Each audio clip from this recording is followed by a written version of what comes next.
دغو سره غوټې دي که تبه ده نه خبر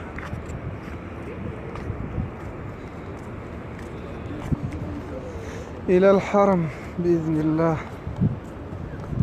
نن د شوال 8مه ورځ ده او د حرم شریف د لمونځ کوونکو په مخ خلاص شو الحمدلله. دا د خلک اوس یو یو روان ده په لاسو باندې ضد عفوني وروي.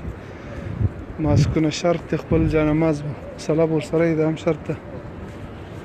فاصله خیر فاصلې مراعاتولو خو هدایت شته مګر چا مراعات کړي نه دي تر اوسه.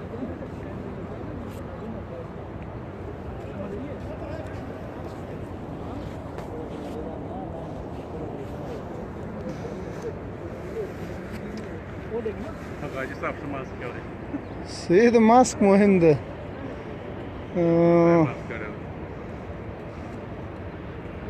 وعلیکم السلام ورحمت الله وروره. بس الله پاک مناسب وکړه ټولو مسلمانانو سره چې هر څوک شوق لري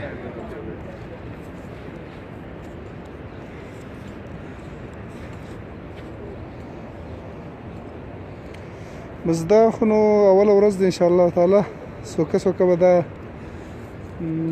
طریقه به اسانه کېږي. نن اوله ورځ ده چې حرم شریف خلاص شوی ده. خلک ډېر په زیات تعداد کې را روان دي د توقع خلاف.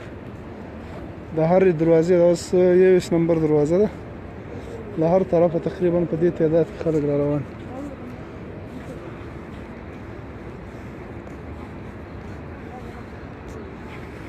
اللهم صل وسلم على سيدنا محمد وعلى ال محمد.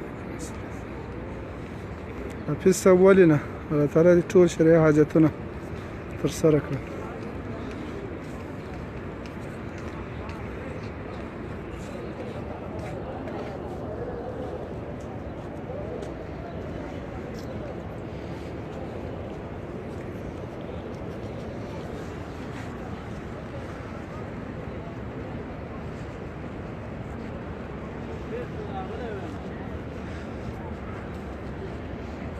انشاءالله انشاءالله سمه ده حافظ صاحب.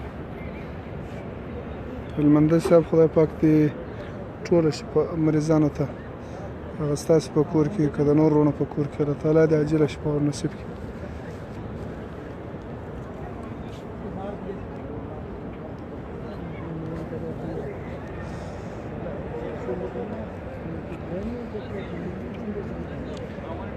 اللهم صل وسلم على سيدنا محمد.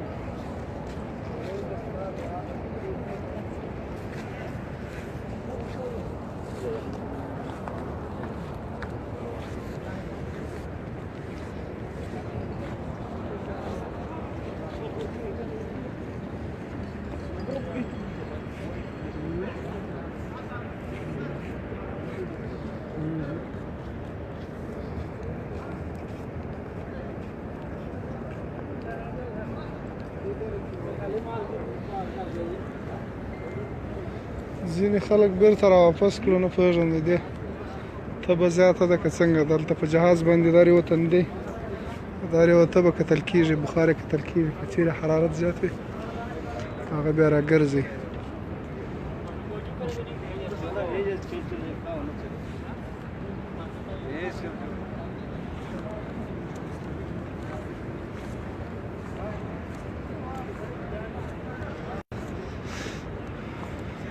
سمه ده نوري صاحب، الله تعالی مو شرعي حاجتونه ټول ترسره کړي.